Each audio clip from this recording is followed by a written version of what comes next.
Olá, sejam todos muito bem-vindos ao Devaneios Filosóficos, o podcast que vai trazer reflexões do nosso dia a dia.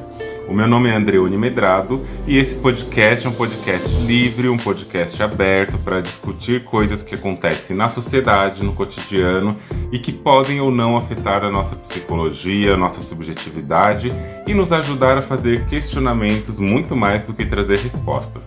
Então venham comigo, acompanhem aqui nossos episódios e vamos devanear. Você já parou para pensar no tanto de coisas que não são ditas, mas que falam muito sobre nós e sobre a sociedade?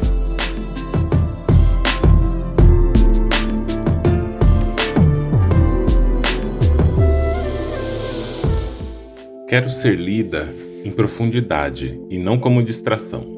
Porque não leio os outros para me distrair, mas para compreender, para me comunicar. Não quero ser distraída. Penso que a última coisa que se deveria pedir a um escritor é novelinhas para se ler no bonde, no carro e no avião. Parece que as pessoas querem livrar-se assim de si mesmas, que têm medo da ideia, da extensão metafísica de um texto, da pergunta, enfim. Esse trechinho é atribuído a Hilda Hilst, ou Hilda Hilst, não sei como é que pronuncia, mas eu encontrei esse trecho procurando qualquer coisa por aí na internet, mas ele dialoga profundamente com o que eu quero falar aqui hoje neste episódio.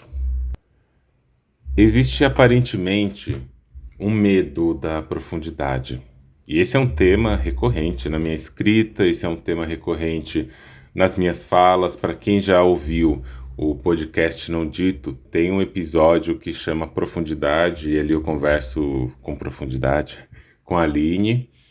Mas esse tema é um tema recorrente, porque as coisas não mudam. As coisas não deixam de ser com o tempo, aparentemente, não muitas delas. E aqui eu trago de novo essa questão. Assim como foi falado nesse trecho, parece que as pessoas querem se livrar de si mesmas, que elas têm medo da ideia, têm medo de um questionamento profundo. E obviamente que isso não acontece à toa, não é uma coisa que brota da noite para o dia e que de repente a pessoa está assim, temerosa do profundo. Mas também não acho que é descabido a gente perguntar o que é isso que a gente está chamando de profundo. E se vale mais ainda uma pergunta, profundo para quem? Para uma empresa que faz perfurações oceânicas para a construção de plataformas oceânicas de extração de petróleo, talvez 100 metros de profundidade no mar nem é chamado de profundo, isso daí é nada, é a camadinha mais superficial. Para uma pessoa que não sabe nadar, que tem pavor de água, talvez uma piscina de plástico seja algo muito profundo, profundo demais. Então depende de o que a gente está falando, de para quem a gente está falando e do que a gente está chamando, né, de profundo ou de raso. Aconteceu uma coisa esses dias também que eu fiquei pensando e pensando e pensando como isso se liga a essa ideia de profundo para quem. Como algumas pessoas sabem, eu faço o doutorado em psicologia, estou nos meus últimos 3 meses e espero que acabe o quanto antes. E eu tenho vontade, vou fazer um podcast, um episódio, só para falar sobre isso, né? Mas a gente sabe, quem é da academia, sabe como que funciona o ambiente, a gente sabe como a mente da maioria das pessoas que estão ali na academia, somente pelo saber acadêmico, estão ali na academia e que realmente entram, assim, mergulham no que é um pensamento acadêmico, científico, que a partir daí começam a dar aquela supervalorização num lugar que fica mesmo, sabe, como a gente pode chamar, em relação ao conhecimento? Vamos chamar de soberania dos dados. A pessoa não consegue falar sobre nada na vida que não seja amparado em dados. Tem que ter sido publicado em inglês, tem que estar numa revista, tem que ter sido testado cientificamente nos modelos científicos que a gente conhece, tem que ser algo que possa ser replicado, tem que ser algo que está dentro de todos os moldes do que a gente chama de fazer científico. Junto com esse fazer científico, né, embora a ciência ou o modo cientista de produzir saber, ele é importante, ilusão de quem acha que ele é neutro, que ele não tem política envolvida, que ele não é permeado pelo racismo, pela misoginia, pela transfobia. Isso é uma grande ilusão. Pois bem, mas eu estava nesse ambiente onde essas pessoas acreditam mesmo que inteligente é quem está lá. Inteligente é quem fala esses assuntos. E eu já participei de muitas rodas de conversa, porque, né, desde 2008, nesse ambiente, e na área acadêmica de pós-graduação, desde 2012, 2011, 2012, e a gente acompanha quais são as conversas de corredor, quais são as conversas de saídas, happy hour. E nesses dias eu estava numa reunião, uma conversa com pessoal do laboratório, e uma das pessoas, coordenadoras do laboratório, falou a seguinte coisa: olha, eu acho que é importante a gente ter esses nossos espaços, a gente poder construir esses lugares de fala, de conversa, articular entre nós essas conversas. Eu não quero romper a bolha, porque na ocasião se falava sobre construir outros espaços de divulgação, tipo TikTok. E a pessoa falava assim: não, não quero romper a bolha, eu quero permanecer aqui, porque eu quero continuar tendo esse tipo de conversa que a gente tem. Quando a gente sai, a gente sabe como que é difícil não ter esse tipo de conversa. Eu sei que outras profissões, outros lugares são bons, mas nesse lugar aqui, na academia, a gente tem conversas com outro nível, sabe? A gente tá num outro nível de conversa. E às vezes a gente vai para outro lugar e a gente percebe que é outro nível, muda o nível de conversa. Resumindo, o que eu entendi dessa conversa toda que aconteceu é que essa pessoa estava dizendo que a profundidade dos temas, a profundidade dos assuntos e das ideias acontecia ali naquele ambiente acadêmico.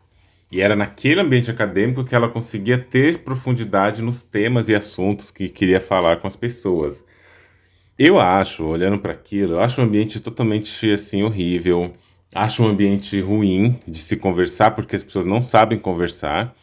A menos que você converse só do que é aquilo que eu falei agora há pouco, que é publicado em revista. Se você quer falar de contextos de raça, de gênero, de coisas mais profundas, nem sempre tem espaço. E aqui um adendo importante. Eu estou falando do contexto da psicologia experimental. Eu estou falando do contexto de uma psicologia que é muito biológica também e tem tendências muito evolucionistas. E é nesse contexto, talvez numa antropologia, numa sociologia ou em outro lugar, ou até na psicologia social, exista alguma possibilidade maior de falar sobre esses temas. Também não experimentei até hoje, já participei de conversas em lugares desse tipo, e se a gente, e como a maioria é feita por pessoas brancas, se nesses meios brancos a gente fala coisas que não são brancas, aí não tem muito assunto. Então a profundidade que esse pessoal está chamando é a profundidade que diz respeito àquele lugar e àquele ambiente. Logo, profundidade é relativa, né? O que a gente chama de profundo é relativo.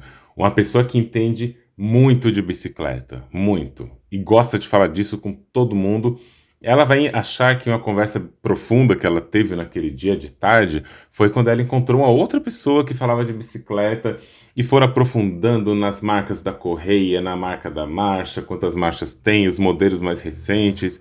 Ai, que conversa profunda que a gente teve. Se a pessoa já é do tipo de pessoa que gosta de falar de economia, então essa pessoa que vai falar de economia vai se sentir numa conversa profunda quando ela está falando de economia com a outra pessoa que entende tanto quanto. Então isso coloca meio que um argumento para baixo de que as pessoas hoje em dia não são profundas. As pessoas não gostam de profundidade. Depende, né? Depende do que a gente está falando. São tantos assuntos, são tantos meandros da subjetividade, do gosto, da possibilidade de falar da vida, que vai depender mesmo. Só que quando eu falo de profundidade, na minha linguagem, nos meus podcasts, no meu texto, e enfim, na minha vida, eu tô falando de uma coisa que nem é tão difícil de conseguir assim pensar, mas também não acho que necessariamente tem que estar dentro da linguagem de todo mundo, mas eu tô falando do direito de poder ser quem a gente é. Poder falar o que a gente gosta, sentir o que a gente sente e ser realmente quem a gente é diante das pessoas. Nesse sentido, neste quesito, eu sinto que na maioria das relações, pelo menos as que eu tenho observado, e parte das que eu tenho vivido também, as relações elas são meio que desenhadas para que elas cumpram um papel secundário e acessório desse grande movimento neoliberal capitalista que é criar rotas de fuga da realidade para as pessoas conseguirem, a partir de vários anestésicos psicológicos, se descolar da realidade por um tempo. Então, quando você conhece uma pessoa e você quer falar da vida, você quer falar sobre coisas que aqui eu tô chamando de profundas, né? Que é sobre sentimentos, sobre emoções, sobre o que todo mundo tem.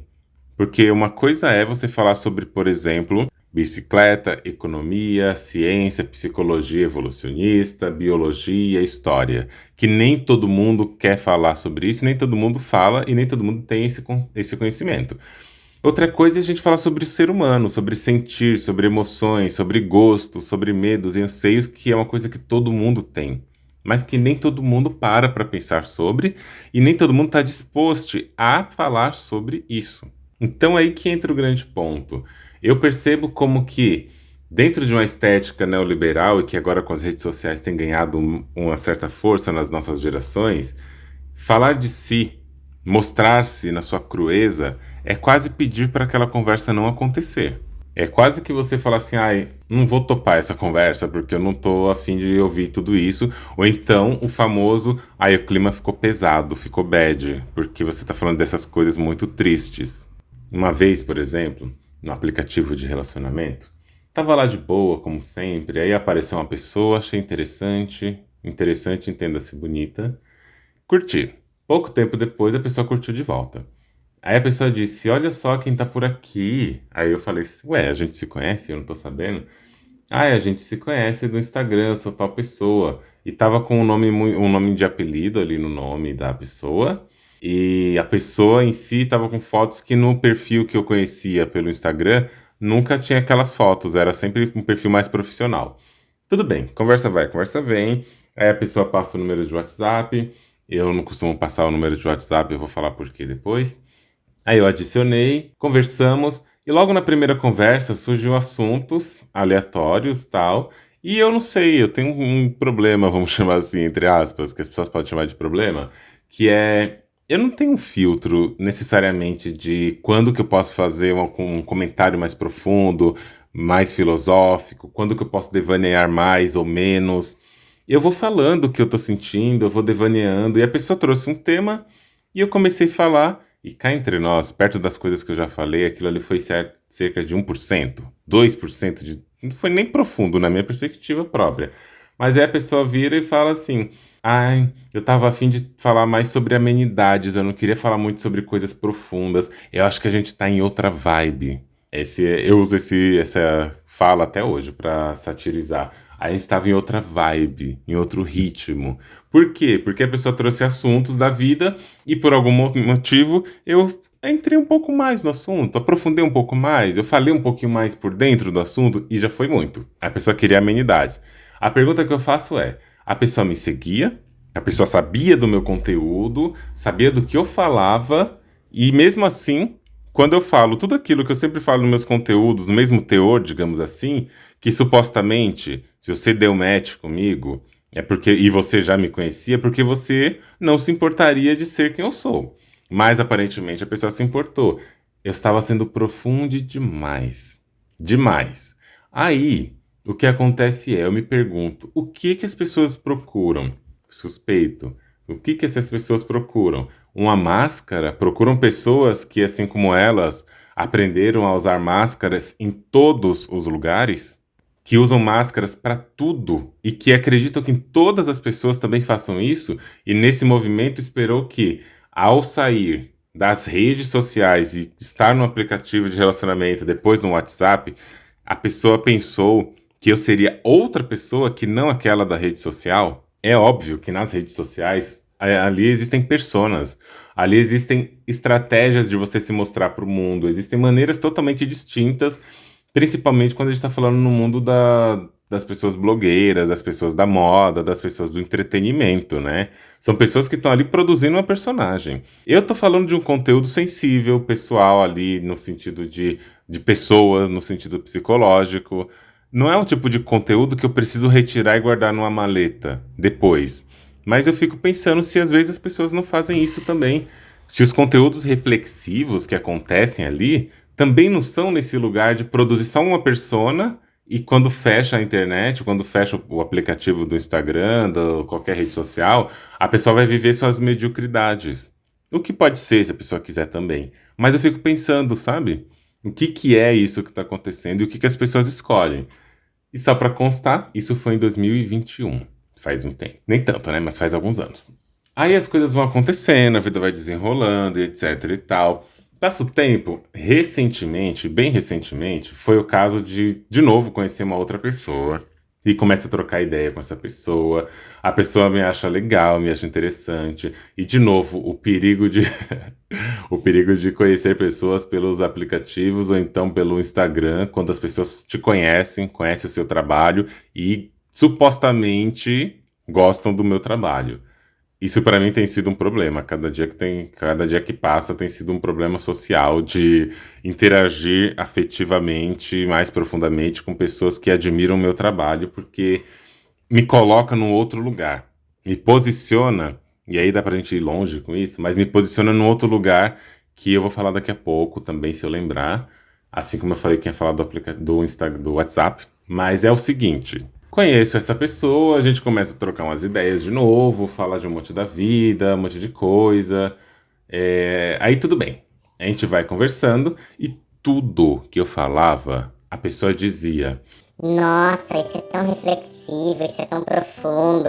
Nossa, isso me toca em tantos lugares, isso me faz pensar sobre tantas coisas, isso me faz elaborar tanta coisa que eu não tinha pensado. E é sempre nesse teor. Teve uma vez que eu mandei mais de 15 minutos de áudio, porque tinha demorado muito tempo para responder, e a pessoa tinha feito umas perguntas.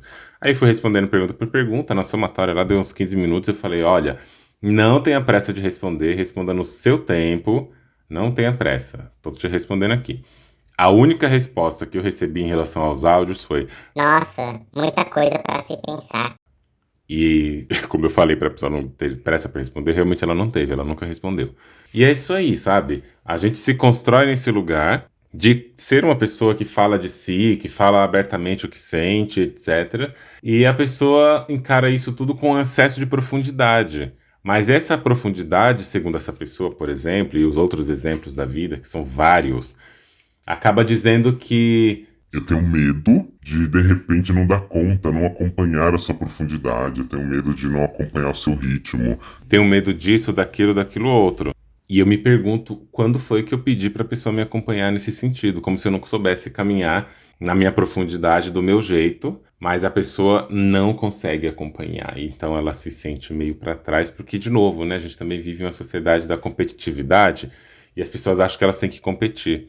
Só que eu encaro isso como desculpas. Não acho que seja uma fala 100% honesta. Acho que tem seus graus de honestidade, de insegurança, mas tem fatos que acontecem que eu desconfio profundamente, porque isso é comigo, uma pessoa negra, uma pessoa não binária e uma pessoa pobre, né?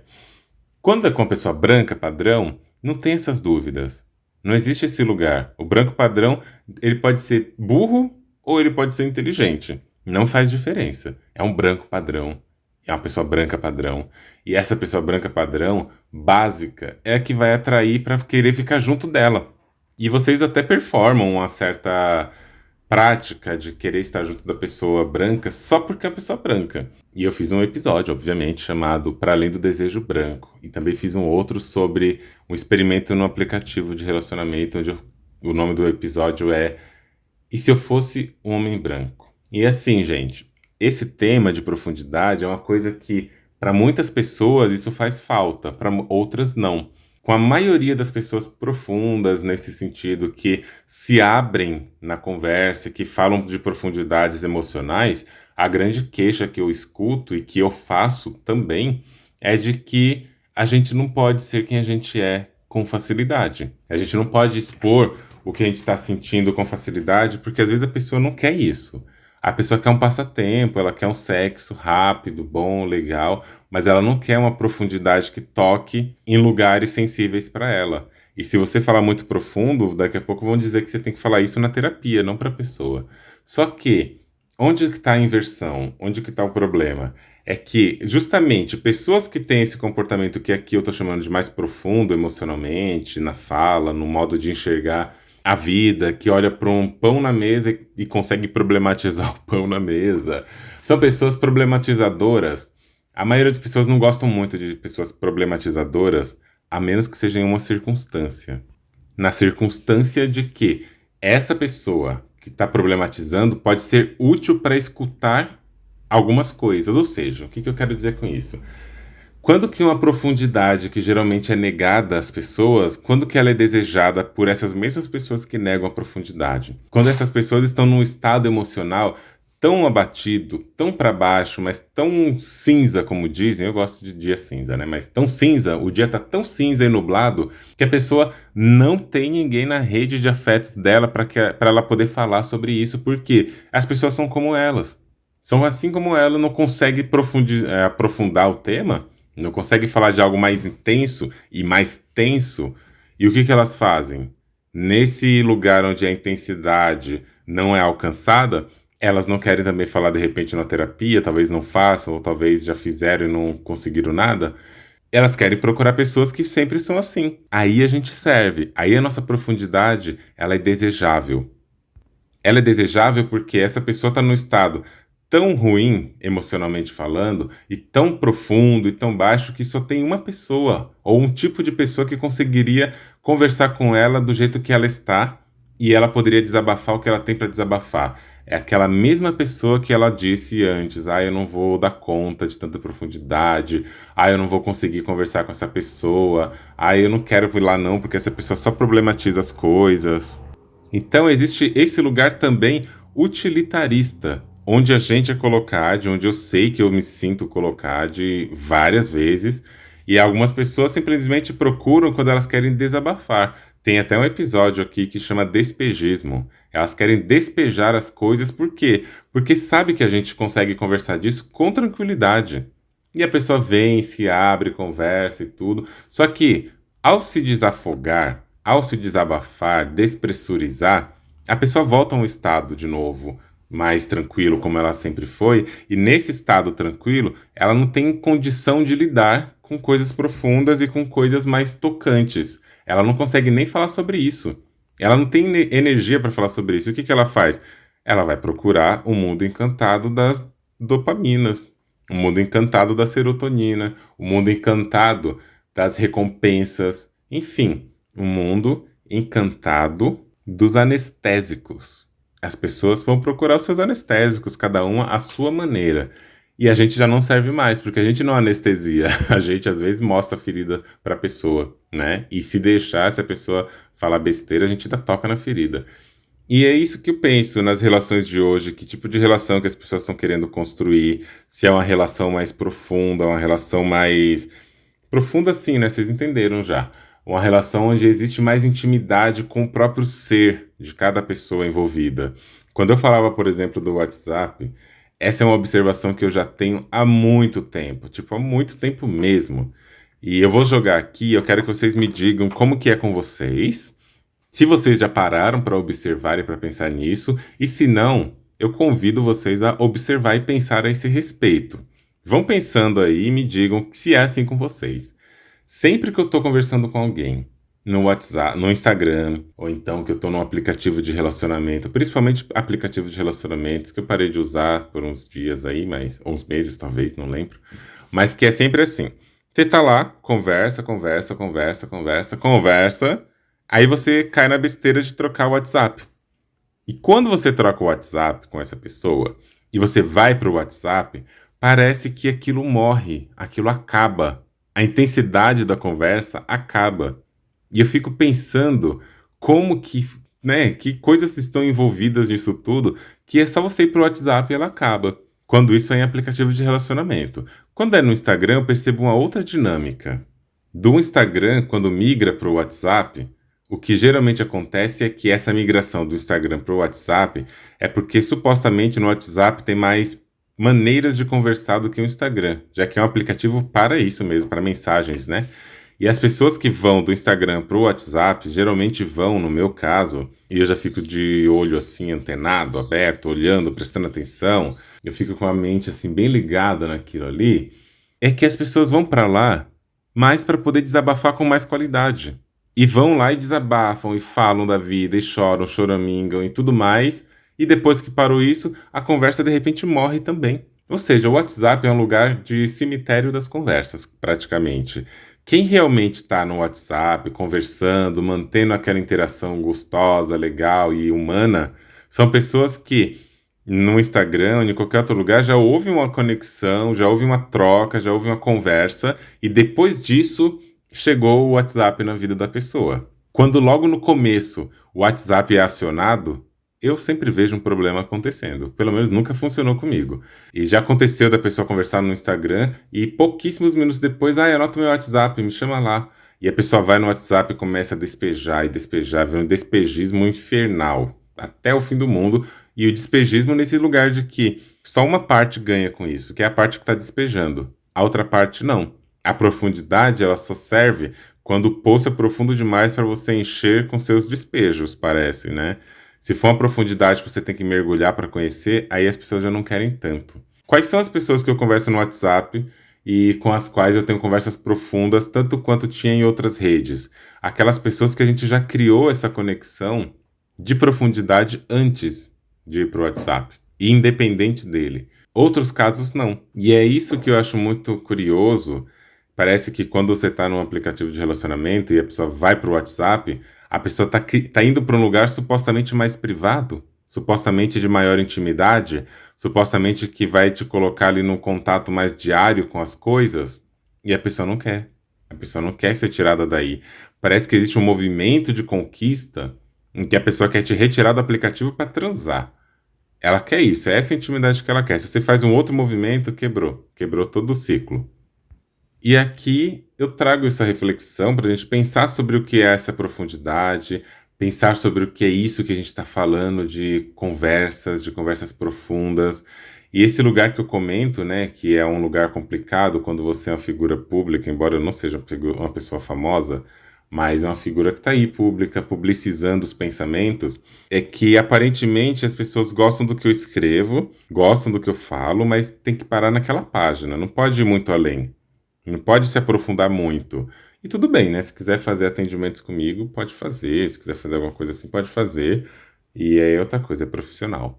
Mas quando o âmbito é pessoal e da vida pessoal mesmo assim, não serve muito. Você tem que saber performar um pouco. Você tem que saber performar porque senão, nas rodas de conversa, você vai ser aquela pessoa que puxa um assunto e aquele assunto ele acaba meio que azedando o restante porque as pessoas não estão a fim de pensar. As pessoas querem sair de um trabalho, de um para um happy hour, para uma saída de final de semana com os amigos e tal, para poder o quê? Relaxar. E relaxar é sinônimo de não falar nada sobre a vida, nada sobre o sujeito, nada sobre a sua intimidade, quer falar de qualquer besteirada, um besteirol atrás do outro. Qual que é o ponto? Eu entendo e não acho que é um problema nenhum falar besteirol, né? Eu falo muitos, inclusive. O ponto é que, na sociedade frenética e adoecedora, com várias crises de burnout, em que é esse esgotamento no trabalho, nos estudos, as pessoas não têm tempo, não têm lugar para falar de quem elas são. Elas não têm isso e causa certo pavor falar de quem elas são porque não está elaborado. Às vezes, na melhor das hipóteses, e para quem tem condição, a terapia, a psicoterapia é esse espaço de elaboração. Às vezes, porque algumas pessoas fazem psicoterapia porque tem que dar um check, uma ticadinha ali, fala assim, não, eu faço terapia, eu sou uma pessoa que estou em busca do progresso humano. É complicado, né? Mas mesmo assim. Então as pessoas querem sair para esvaziar a cabeça, não pensar em nada, não refletir.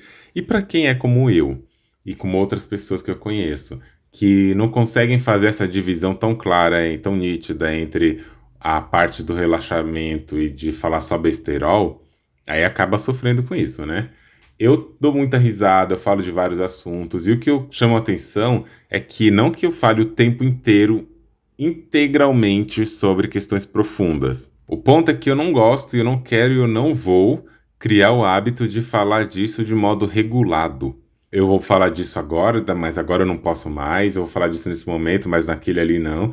Eu gosto de falar das coisas que me vêm à cabeça, sem ter que ficar pisando em ovos, escolhendo o momento certo para falar a coisa certa, porque se eu falar uma reflexão profunda em algum momento inapropriado, azedou o clima.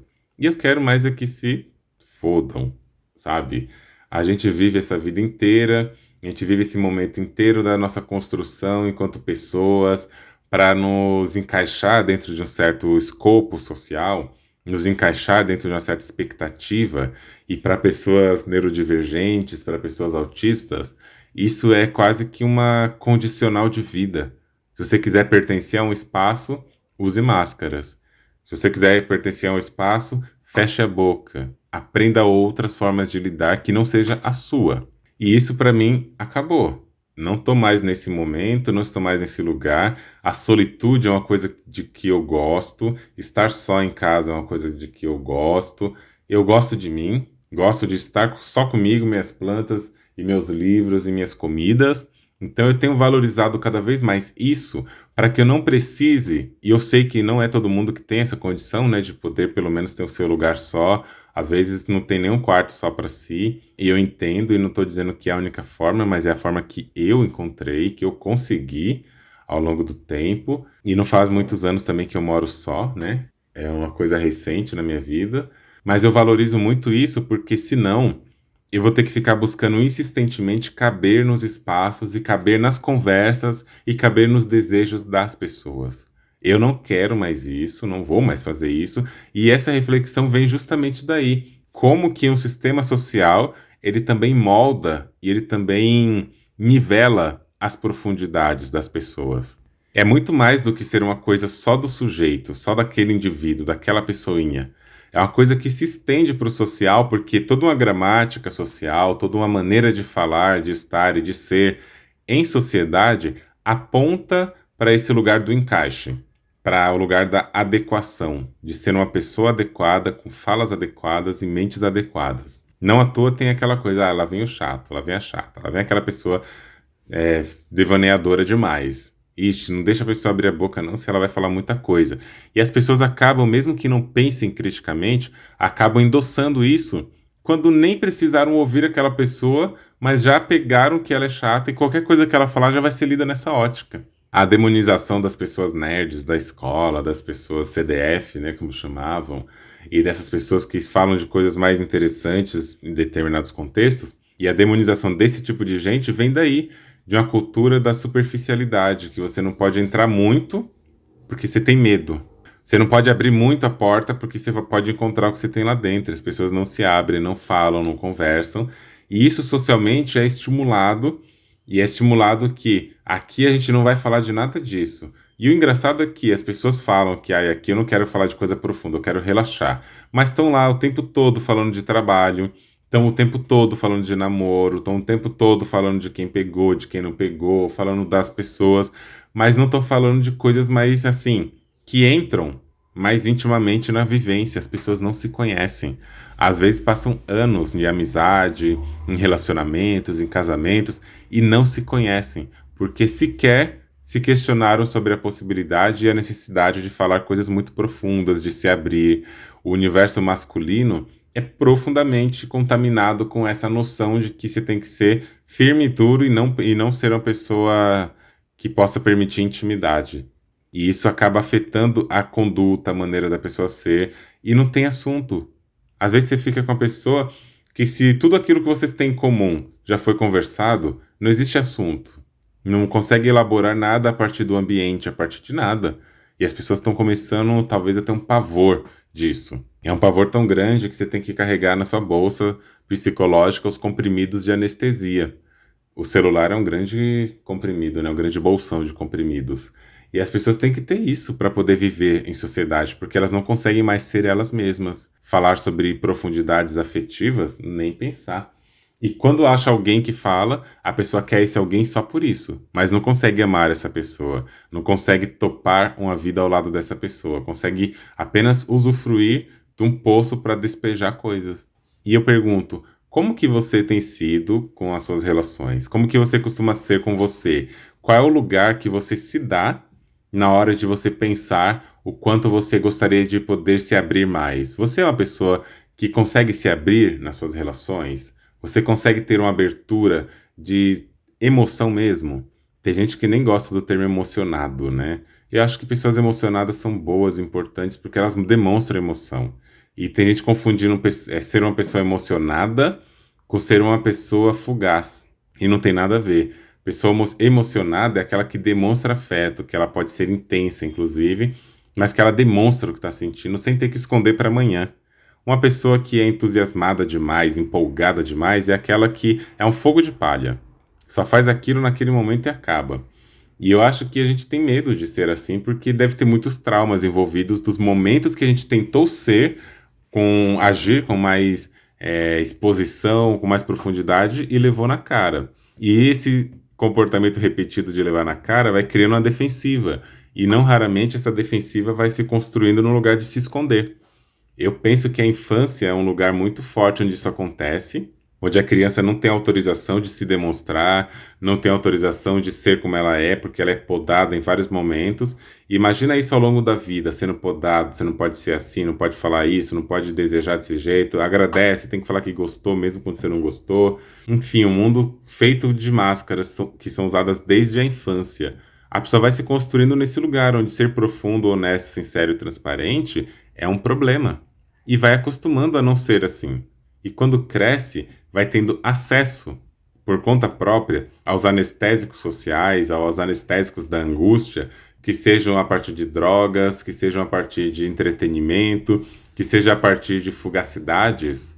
E simplesmente é isso. Quando topam com alguém ali, encontram alguém que é uma profundidade maior, mais emocionada, que fala mais o que sente, aí corre quase um medo que remete àquela infância que foi proibida, que remete àqueles comportamentos cotidianos que são vetados, e esse medo ele é tão grande, quase um pavor, que você já espanta logo aquilo, ou você se diminui e fala, não consigo ser assim, e acaba.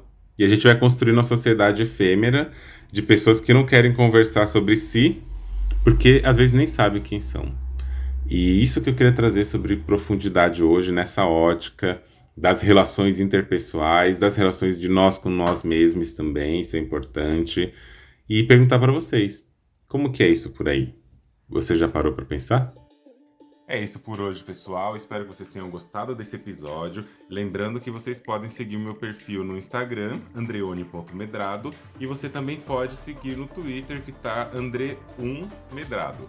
Vocês também podem enviar seus depoimentos, reflexões, críticas e sugestões no link que eu vou deixar aqui na bio, na descrição de cada episódio, de um formulário. Espero por vocês nos próximos episódios. E já não esquece, compartilhe esse podcast com alguém que você conhece, avalie esse podcast ali, porque isso nos ajuda a alcançar mais pessoas e ajuda também na nossa produção de conteúdo.